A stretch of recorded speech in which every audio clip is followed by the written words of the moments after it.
बच्चों नमस्ते, स्वागतम। आज हम हिंदी में व्याकरण पढ़ेंगे। उसमें हम भाषा और वर्ण विचार पढ़ेंगे।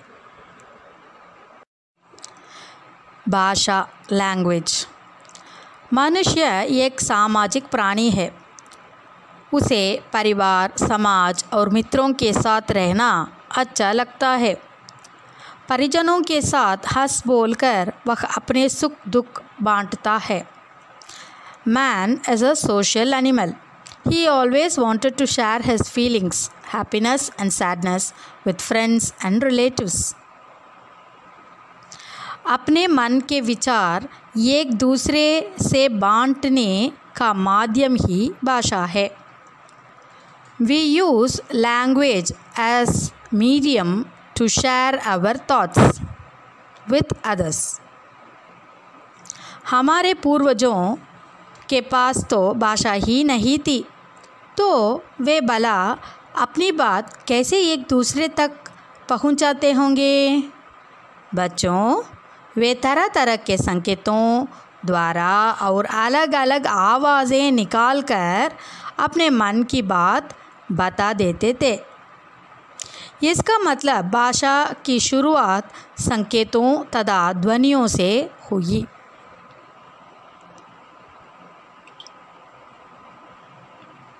Our ancestors did not have any language. Then how did they share their thoughts with others? They shared their thoughts through different actions and making sounds. भाषा के दो रूप होते हैं, मौखिक भाषा, लिखित भाषा। मौखिक भाषा मतलब ओरल लैंग्वेज, लिखित भाषा मतलब रिटन लैंग्वेज और स्क्रिप्ट लैंग्वेज। इनके अतिरिक्त कई बार हम इशारों या संकेतों द्वारा भी अपनी बात दूसरों तक पहुंचाते हैं। यह सांकेतिक भाषा कहलाती है। Apart from oral language and script language, we speak with others using signs and action. This is called sign language. जब हम रोड पर जाएंगे तब ट्रैफिक सिग्नल के पास ट्रैफिक नियंत्रण करने के लिए सिपाही के द्वारा किए जा रहे संकेत सांकेतिक भाषा के उदाहरण है। When we are on the road near the traffic signal, we see traffic police using the sign language.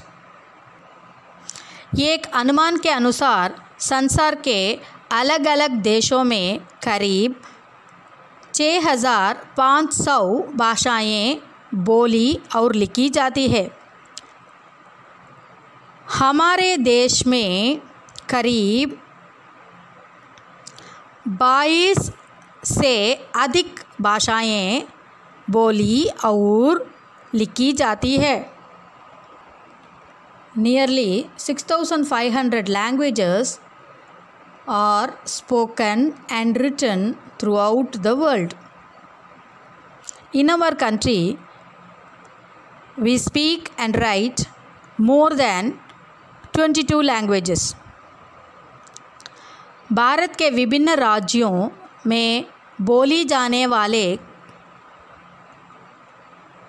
कुछ भाषाएं पंजाब पंजाबी, गुजरात गुजराती, कर्नाटक कन्नड़, महाराष्ट्र मराठी, तमिलनाडु तमिल, उत्तर प्रदेश हिंदी, केरल मलयालम, असम असमी, आंध्र प्रदेश तेलुगु। लिपि। मौखिक भाषा ध्वनियों के द्वारा बोली जाती है तथा लिखित भाषा में हर ध्वनि के लिए कुछ निश्चित चिन्ह होते हैं। इन चिन्हों को लिपि कहते हैं।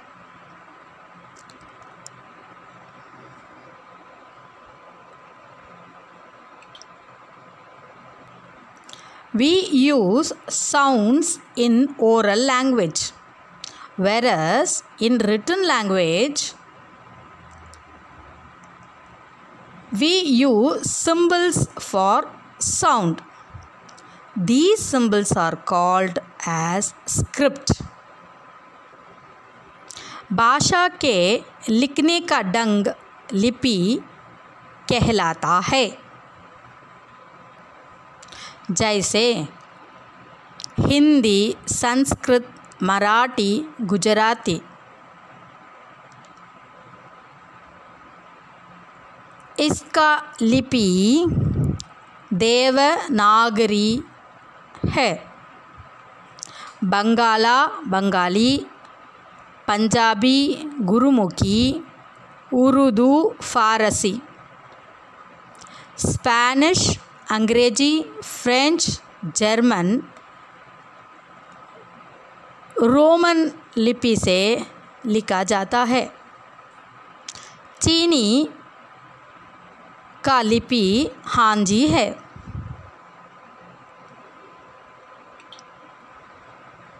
व्याकरण व्याकरण भाषा को शुद्ध रूप में लिखना, बोलना और पढ़ना सिखाता है। Grammar teaches us to write, speak and read properly the language. वर्ण विचार orthography.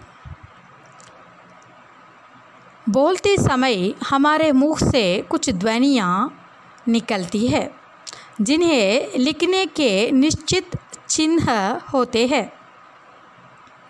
When we speak, we give sounds with our mouth, and for every sound we have a script in a language. आम बोलते हुए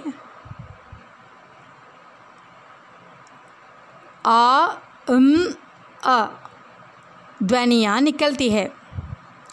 इसी तरह चिड़िया बोलते हुए इच, ई, इड, ई, य, आ ध्वनियाँ निकलती है।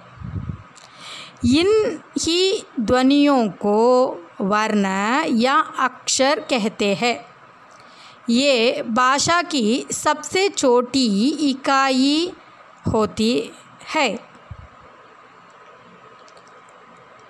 भाषा की सबसे छोटी इकाई या ध्वनि जिसके टुकड़े नहीं किया जा सकते वर्ण कहलाती है।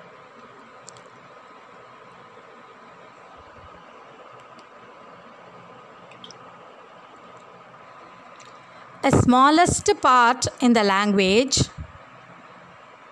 is the alphabets. Here it cannot be divided. वर्ण में दो भेद होते हैं, स्वर, व्यंजन।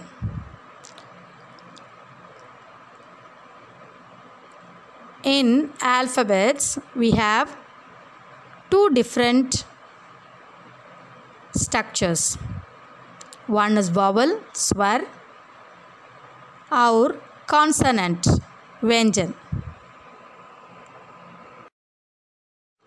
बच्चों, अभी हम स्वर देखते हैं। जिन वर्णों को बोलने के लिए किसी अन्य वर्ण या ध्वनि की सहायता नहीं लेनी पड़ती उन्हें स्वर, वॉवल्स कहते हैं।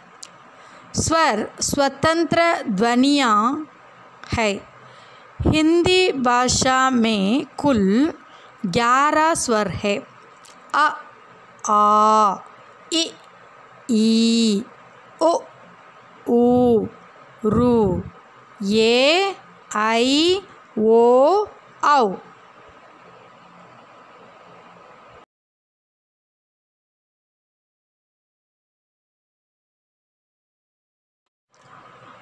आगत स्वर अर्धचंद्राकार।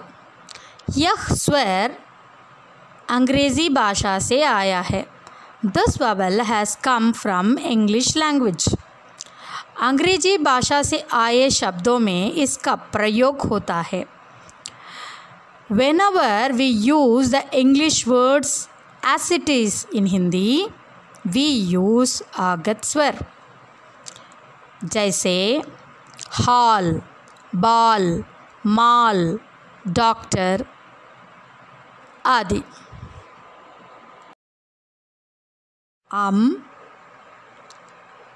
आ के ऊपर चंद्र बिंदु और आहा भी वर्ण है।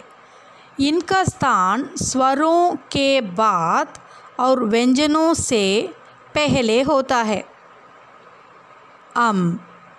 इसे अनुस्वार कहते हैं। इसे बोलने में नाक से ध्वनि निकलती है। जैसे हंस, घंटी, पंखा, अंगूर, अंडा, जंगल। When we speak the anuswar, the sound comes from the nose. जैसे चंद्रबिंदु अनुनासिक। इसे बोलते हुए नाक और मुख दोनों से ध्वनि निकलती है। जैसे चांद, पांच, बांसुरी, आँख, ऊंट, गाव आदि। To say anunasik swar, we use both our nose and mouth. The sound comes from both nose and mouth. आहा, इसे विसर्ग कहते हैं। इसे बोलने में ह ध्वनि निकलती है। इसका प्रयोग व्यंजन के बाद किया जाता है। जैसे प्रातः, नमः, दुःख, चः, स्वतः, पुनः।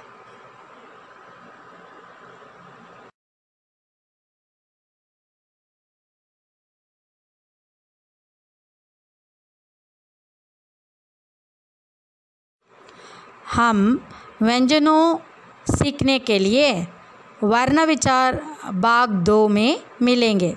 तब तक के लिए धन्यवाद। Thank you.